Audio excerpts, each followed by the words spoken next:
Well, hello, my friends. I'm Rochelle. I'm a child of God, a person of worth who is powerless over drugs and alcohol and codependency, but today I choose recovery. Hi, Rochelle. It is so good to be here with you today. Seriously, so good to be here in this moment right now. And I know that somebody may be thinking like, yes, you always say that, and I do. And I do always say that because it is so, so true. I love showing up here on a Monday night because this program is what saved my life. Back when we called ourselves Celebrate Recovery, we had the same set of concept and the environment was the same, all of that kind of stuff. Our messages were just a tad different, but I walked in the door here. Actually, I walked in the door at a Friday night at the Cape Coral campus, and someone was there, and they held the door open for me, and they welcomed me. And now, mind you, I wasn't actually sober yet, and I wasn't really fooling anybody either. But this stuff had still started saving my life then. To those of you who have not heard my story, let me give you a little bit of background real quick about me choosing recovery here. So my mother was attending Celebrate Recovery at the Cape Coral campus on Fridays, and she seemed happy. She was thriving. Her life was getting better, and she invited me to check it out. She knew I had been struggling with drugs and alcohol and attending other meetings and been trying to get sober, so she told me about childcare and food.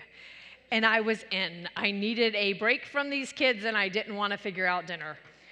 So I walked in the door for the first time on November 28th, 2008. I was pretty nervous, this being my first time walking in the door, or what people were going to think about me. I was about 105 pounds. My cheeks were sunken, and I was afraid of how these church people were going to judge me. So I almost didn't come that first day. But I showed up. I showed up with my 3 kids in tow at the time. They were 4, 5, and 9 years old. And these kids, too, were a hot mess. I have a couple of photos of us back then. They looked so sweet and innocent. They really did. Then they probably were so sweet and innocent, just not for me. Or maybe it was the drugs and alcohol, and so I just didn't know how to handle any situations. Either way, it was difficult being a parent with my 3 children for me. So when I was greeted at the front door and felt welcome, I remember the peace coming over me.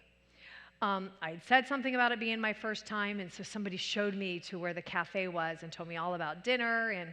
And while I was waiting in that line with my kids, who were acting a fool like they always did because they were striving to get mom's attention, and I was trying to do 100 other things all the time, some people noticed that. And so they came over and they asked me if they could help me get my plates. And so they did, and they helped me get the kids situated and helped get the drinks and things like that. And then somebody had come over, and when they seen us wrapping up, and walked us over to the children's department. And these people, they were talking to me. They had smiles, and they just kept on making me feel welcome. So welcome that 2 days after that was my very first Sunday inside church. I had come back to that church 2 days later. There were at least 5 people that I can recall that day that touched me that very first day that I attended CR, and they made me feel welcome. Now, had I walked in that front door for the very first time and hadn't felt the warm welcome that I experienced, I don't think I'd be back. I wouldn't be standing here today. I was so full of my own shame and guilt of the stuff that I was trying to hide from that I was convinced that everywhere I went, people were judging me too. Now, I continued showing up very irregularly and sometimes highly intoxicated, yet every time I came, they continued to welcome me, and I never felt judged. There were amazing people in the children's ministry that my kids begged to come each and every week. Now, finally, after I'd hit my bottom and landed myself in the Lee County Jail for a period of time, enough time for the fog to clear and for me to see, I had realized that I'd experienced God's grace. Like the people that knew I was a hot mess, that knew I was making all these wrong choices, they loved me where I was at. And that's what God's grace was like. And that's what changed my life. The transformation from that moment on, it was the transformation power within me. And why do I tell you this story today? I tell you it because we've been in a message series around here called The 5 Essentials, and we've covered Jesus, Trust Him, 12 Steps, Work Them, Sponsor, Get One, Meetings, Attend Them, and now my job today is to talk about service. Do it. Did a very good job there. Now, I would not be standing here today if it were not for people in CR that were doing service work. Each and every personal experience I had with those who showed up to do service work played an important role that transformed my life. Service work is vital for transformation.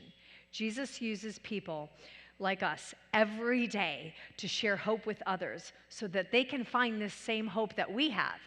And side note here, I want to take a shout out because I want to personally thank all of our amazing CR volunteers here tonight, from our band to our food, all of our volunteers, our tech booth. Everyone has been amazing because, you know, what you haven't figured out around here, and I don't know how you haven't because this whole place looks different, is life is not like it normally is when we walk in here to serve on a Monday night.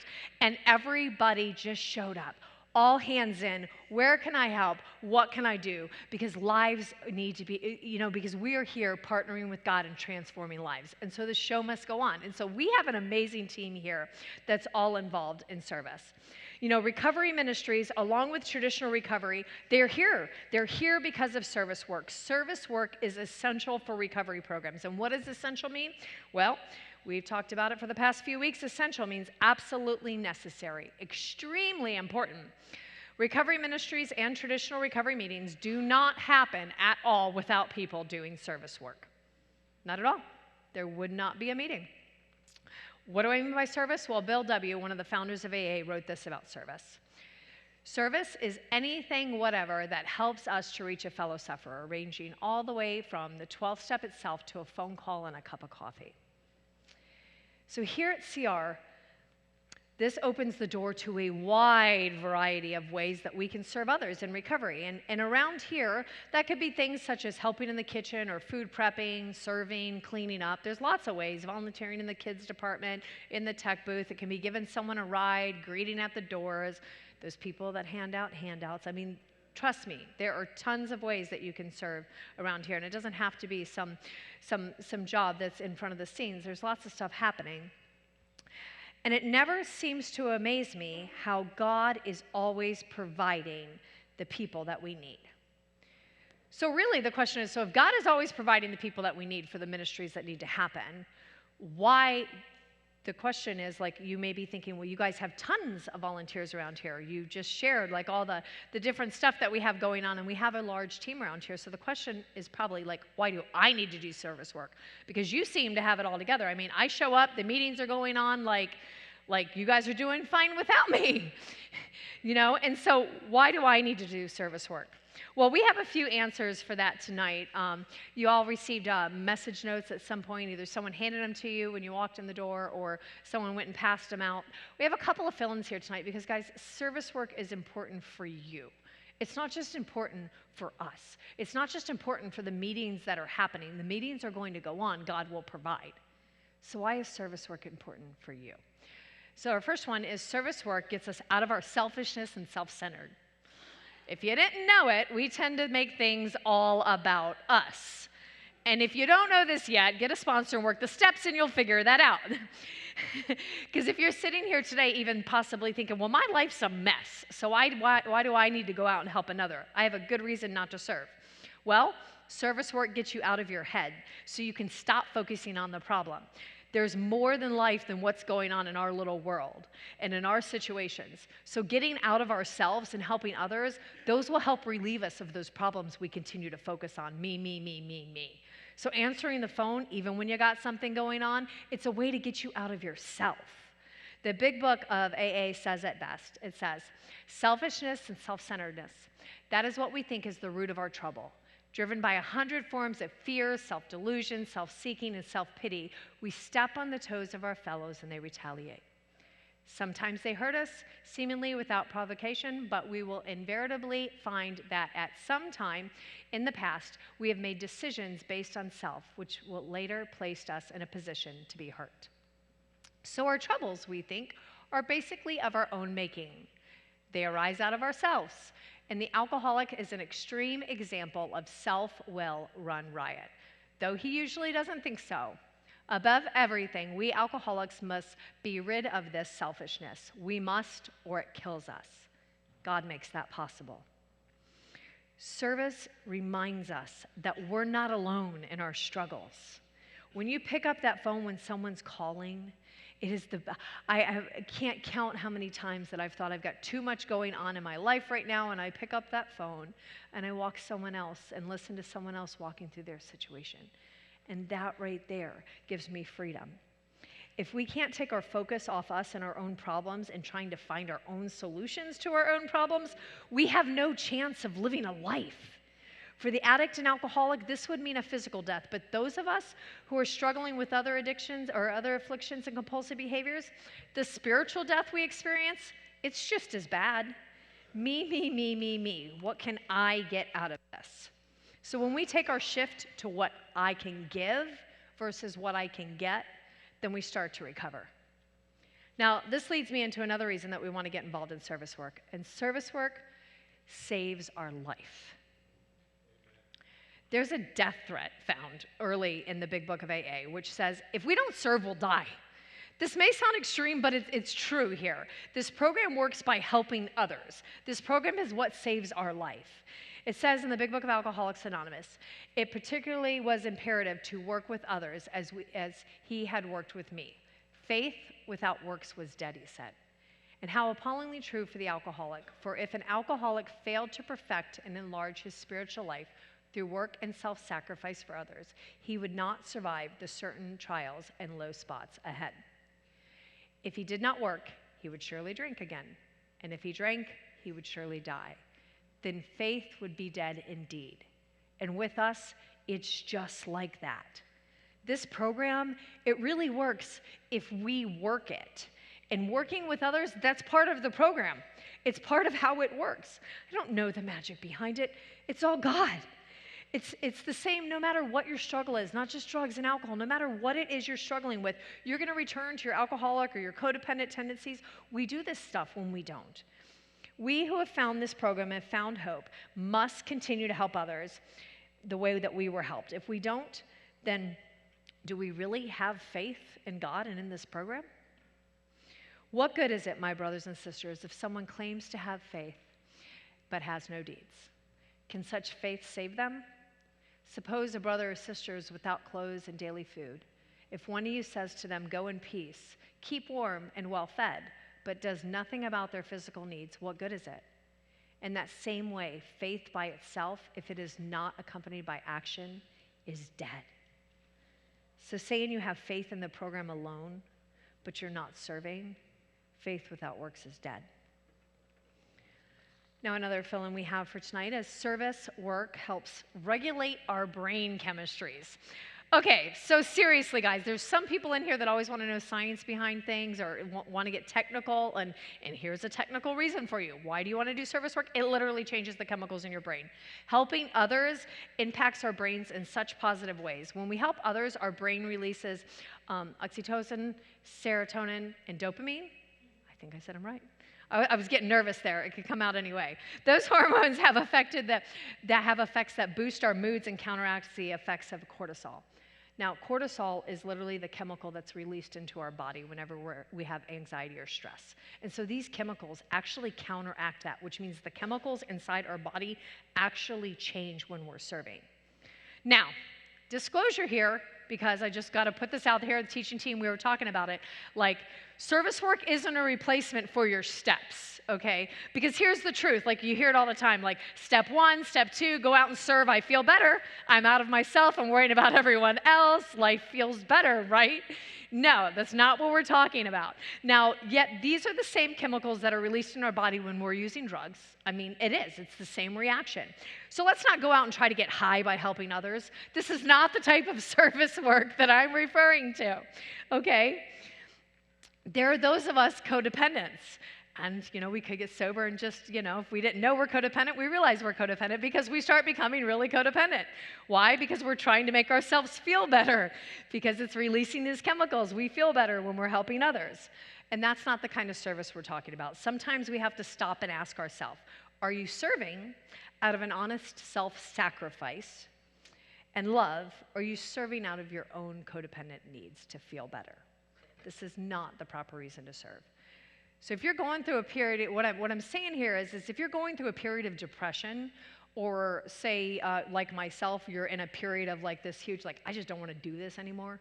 Like, I'm just done. I've been doing all this stuff for a long time and I just want to break. Helping others will literally help you get out of that funk. Like, that will help you get more motivated. So the next reason you want to serve is because service work gives us a sense of belonging. A sense of belonging. We need that because we need other people in recovery. I've heard it so many times. We come in and feel like we're all alone in this place and like nobody understands us. Well, are you connecting with other people? Isolation, it's not your friend. We need to get out of ourselves. We need to get connected to people. To that person that is listening right now, because I know there's at least one in the room, that is saying, I really don't like people. And so I really don't need to socially interact with people because socially interacting people actually makes me feel worse. If that is you today, even though this is not my story, I do have friends that have felt this same way, right? So I understand. You might not want these relationships with other people, but guess what? You need them. Trust me, after you build these relationships, you will be happy. Your recovery will thank you. Because loneliness, it's not your friend. And when you're alone and you're having those feelings, that's when the enemy attacks. And he goes to town when he gets you by yourself.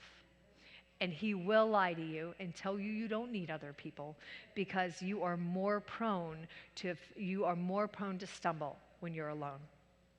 So volunteering and helping others, it'll give you a sense of belonging. You can make new friends. You can reconnect with other people in the community. Another reason to serve is recovery needs us. It does. You're needed. AA has a responsibility statement, and I think the same statement applies to us, so I kind of stole it from their literature. I've heard it used in a couple of different traditional recovery meetings, so I'm sure that they don't mind because I just made it our own.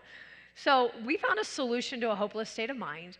And here's the thing. Now that we've found this solution from this hopeless place, we're responsible. We're responsible to carry it to others. We're responsible to tell others about how we got help, about how we have recovered from a seamlessly hopeless state of mind. And so the statement is, I am responsible when anyone, anywhere reaches out for help. I want the hand of CR to always be there. And for that, I am responsible. Why don't you guys repeat that with me? Ready? Go. I am responsible when anyone, anywhere reaches out for help. I want the hand of CR to always be there, and for that, I am responsible. So my question today for you is, are you sharing your story with newcomers? With that person that's nervous that they walk through the door and that's not sure that this is for them? Because you're responsible for that. How are they going to find help if we don't tell them about the help? You know, one of the ways you can also do this is we go into detox on Thursday nights. And trust me, there are people in there that need to hear a message that we can recover and how we got there. And so this is some place that you can go and share the message. If you're working the steps, you have a sponsor, and you're here attending regularly, then sign up. We are always looking for volunteers. We take a whole panel in there on Thursday nights. So we take a few speakers at a time. So trust me, we don't have too many volunteers. Like, if you are working your steps and have a sponsor, sign up to carry the message to others. Now, the last reason, and possibly for those of us who are in here, one of the most important reasons that we want to think about this. You know, we've chosen here as we walk through this door and we look at these 5 essentials and we get to know our higher power more. And for those of us here, we call him Jesus. And as we get to know Jesus more, one of the things that we learn is Jesus lived out service in his life. That's who he was. Jesus lived out service. And so if we want to go closer to our higher power, then we follow his lead. You know, Mark 10:45 says, "For even the Son of Man did not come to be served, but to serve, and give his life as a ransom for many." Here at CR, we proclaim Jesus is our higher power. So if we say that Jesus is our higher power, Jesus is what brought us into recovery, and then Jesus is also the power that is our guiding force, and he's the very source of our recovery, then maybe we want to start living by the example that he taught us to live. Because this is the example he gives us here in recovery. Jesus fed people. Jesus listened to people. Jesus healed people. He restored people to himself and to God. Jesus saved people. Jesus touched people, even the untouchable ones. Jesus saved people, and Jesus saved you. Jesus saved you. So are you partnering with God? Are you partnering with him on his vision to continue to carry the message of who he is into this world? Because that's who he was. John 13:34 says, "And the night before he was crucified, he gave these final instructions to our followers. He said, 'A new command I give you. Love one another as I have loved you. So you must love one another. By this, everyone will know that you are my disciples, if you love one another.'" Now, note here that the word he uses is love in the scripture, not the word service. I get it. I totally agree. But I don't think it's possible to serve without loving. I mean, I do think it's possible. Well, let me rephrase that. We're codependent. I do think it's possible to serve without loving, but I don't think it's possible to love without serving. So if he calls us to love one another, then we must serve one another.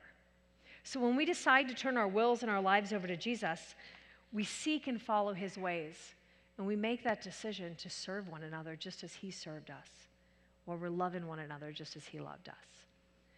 Now, Jesus taught in these things called parables, and when the teaching team was sitting together coming up with this message for tonight, one of the parables that kept on standing out was this parable of the Good Samaritan, right? And so I'm going to talk about this parable tonight as one of the stories that I want to close with and think about here. So it starts with, on one occasion, an expert in the law stood up to test Jesus. "Teacher," he asked, "what must I do to inherit eternal life?" "What is it written in the law?" He replied. "How do you read it?" He answered. "Love the Lord your God with all your heart, with all your soul, with all your strength, and with all your mind. And love your neighbor as yourself," right? We understand that. Love your neighbor as yourself. That's what he says. He says, "You've answered correctly," Jesus replied. "Do this and you will live." But he wanted to justify himself, so he asked, "And who's my neighbor?" In reply, Jesus said, "A man was going down to Jerusalem, to Jericho, when he was attacked by robbers. They stripped him of his clothes, beat him, and went away, leaving him half dead. Now a priest happened to be going down that same road, and when he saw the man, he passed by on the other side. So too, a Levite, when he came to the place and saw him, passed on the other side. But a Samaritan, as he traveled, came where the man was, and when he saw him, he took pity on him. He went to him, and he bandaged his wounds, pouring on oil and wine. And then he put the man on his own donkey, brought him to the inn, and he took care of him. The next day he took out 2 denarii and gave them to the innkeeper. "Look after him," he said, "and when I return, I will reimburse you for any extra expense you may have." Now, which of these 3 do you think was a neighbor to the man who fell into the hands of robbers? The expert in law replied, "The one who had had mercy on him." Jesus told him, "Go and do likewise." So when Jesus was asked how to receive eternal life, Jesus explained that the way to eternal life is to love God and our neighbors as ourselves. And this guy, he even questioned, well, what about the definition of neighbor, you know? You ever ask yourself, do I really got to help that person? Hey, it's an honest program. I have. So he used this parable to explain about being a neighbor, what that entails. And at the time, for a little history, the Samaritans and the Jewish people, they did not even associate with each other. Like enemies did not even talk. So in this parable, a Jewish man was stripped, beaten, robbed, and left half dead, laying in the street. He was ignored by a passing priest and a Levite. Now, both of those, they should have been his allies. They should have been there to help. The least likely person to help was the Samaritan, but he was the only one that stopped, thus being a good neighbor. Now, the parable of the Good Samaritan teaches us several lessons, but in the heart of this message is to love one another, to serve one another, to love and serve one another. Even if you're too busy, you're too tired, you're too late, you don't know them, you don't like them, we're still called to love someone, even when there are enemies, which is serve people, even when there are enemies. And Jesus taught us that. And so what do we say about service around here? Service, do it. So I got a question for all of you tonight. Are you engaging in service? Okay. So you're going to answer this to yourself because you don't need to answer it to me. This is a moment for you to spend with God. Each of you received a yellow piece of paper when you walked in the door. I'm going to invite the band back up, and I'm going to say these things. So recovery gives you freedom, and that's a great thing, but I encourage you guys not to keep your freedom to yourself, because are you doing service in your recovery community? Are you going back out and helping the people that are struggling in the same place you are? And this is for you here. On here, maybe you're not sponsoring yet. Your sponsor said you probably should, and you think you don't got enough time. Is it time for you to make a step to say, I'll sponsor somebody? Like, maybe you haven't got a home group and haven't got connected to there. Is it time for you today to make that commitment to get a home group? Like, what is God saying? Because God's already nudged you something. Because it's to thy own self be true. Is God telling you it's time to get connected here? Like tonight, I'm going to encourage you, make a commitment tonight before you leave. Make a commitment, get honest with yourself. Are there things that you could be doing that you're not to help serve?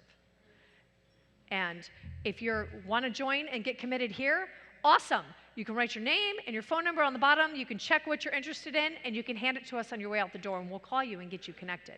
Because this is about your life. This is about your recovery. This is about sharing what Jesus has done for you. So I encourage you, get involved with service. You won't regret it. Let's stand for prayer.